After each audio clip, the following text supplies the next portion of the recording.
पवन अपने परिवार के साथ एक किले में घूमने लेकर गया था, किसी दूसरे शहर में। किले में बहुत सारे लड़के लड़कियां भी घूम रहे थे। तभी पवन ने देखा कि कुछ समय पर कुछ लोग सैंडविच दे रहे हैं खाने को। तो वो भी अपने बेटे के साथ लेने चला गया।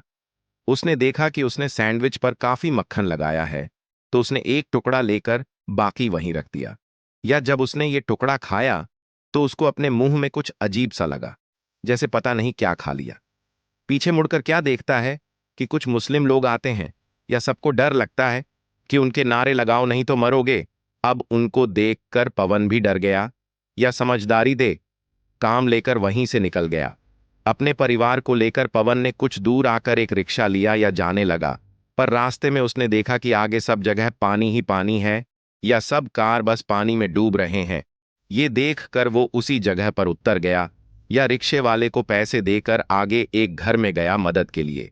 पर ये जो सोच रहा था वैसा कुछ नहीं था। इस घर में एक दो लड़के थे जो इनके परिवार के साथ गलत हरकत करने लगे। उसको देखकर पवन ने उनके परिवार वालों को आवाज लगाई।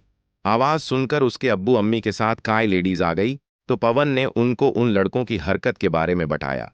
लड़कों के परिवार वाले इस बात पर हंसेंगे, या इनके अब्बू बोले कि इनका गरम खून है, या जवान लड़के हैं, अब इनसे क्या बोले। ये देखकर पवन समझ गया कि ये रुखा सही नहीं। तो ये अपने परिवार को लेकर जाने लगा। पर वो लड़के के पीछे से कुछ ना कुछ बोले जा रहे थे, या उनके परिवार वाले भी मजाक उड़ा रहे थे। पवन अब यहां से अपने घर जाना चाहता था, पर कोई रास्ता नहीं मिल रहा था। वो और उसकी फैमिली इस शहर में फंस गई थी। एक घर से भगवान के भजन की आवाज आ रही थी, तो वो सुनकर हमारे घर में आए और अंदर आकर अपनी सारी आप बीती उनको बता दी। ये सुनकर वो लोग बोले, डरने की जरूरत नहीं है, आपको भगवान ने सही जगह भेजा है, हम आपकी मदद करेंगे। ये सुनकर पवन या उसके परिवार वाले खुश होकर भगवान को नमस्कार किया। हमारे घर की एक बुजुर्ग महिला ने बोला, आप लोगों का अब बाहर जाना ठीक नहीं है, मैं एक रास्ता बता रही हूं, आप लोग जल्दी से जाएं, काहे कोई आपको ढूंढता हुआ आए। अब सब लोग बुजुर्ग महिला के पीछे चलने लगे। घर के अंदर वाले कमरे में कमरे के अंदर आकर उस बुजुर्ग महिला ने एक कोने की तरफ इस संदूक को हटा दिया। संदूक के नीचे एक सुरंग नजर आने लगी।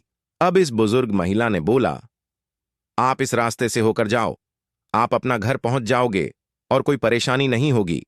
जब सब लोग इसमें जाने लगे तो पवन ने देखा कि उसमें कुछ मानव कंकाल और खोपड़ी पड़ी है। वो डर गया और उसमें काफी अंधेरा था। वो बुजुर्ग महिला बोली, घबराओ नहीं, ये काफी पुरानी है और ये उन लोगों का है जो किसी का नुकसान करने आए थे और यहीं रह गए।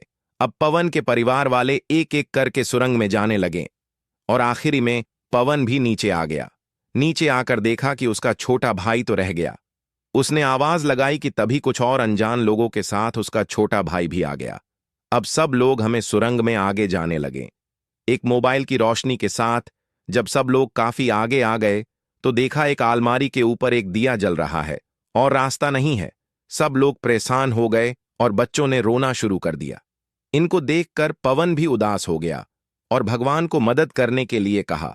अब पवन ने हिम्मत करके अलमारी को पीछे हटाना शुरू किया तो देखा कि उसके पीछे एक रास्ता है और हमें दिए की रोशनी में वो रास्ता साफ नजर आ रहा था। अब सब खुश होकर आगे बढ़ेंगे। आगे आने के बाद उनको एक बाहर का रास्ता दिखा।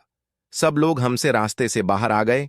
बाहर आकर देखा एक बड़ा सा भवन है और भवन में कुछ लोग बहुत सुंदर काम कर रहे हैं। एक तरफ भगवान शिव शंकर की मूर्ति के साथ मां काली, हनुमान जी और बाबा भैरव की मूर्ति लगी है। अच्छा सिंगार है, गुलाब की माला, फल, मिठाई है, मानो भवन के दरबार में आ गया। सब परिवार वाले अब खुश हैं। भवन के आगे आकर उनको लेटकर शुक्रिया किया और पूजा करके प्रसाद लेकर अपने घर आ गए। आप लोगों को बताना चाहता है कि आप कहीं भी परेशान हो सकते हैं, आपका भगवान आपका साथ नहीं छोड़ता, बस आपको उन पर पूरा विश्वास रखना है। जय बाबा भोलेनाथ, जय मां कालका, जय बालाजी, जय बाबा भैरवनाथ।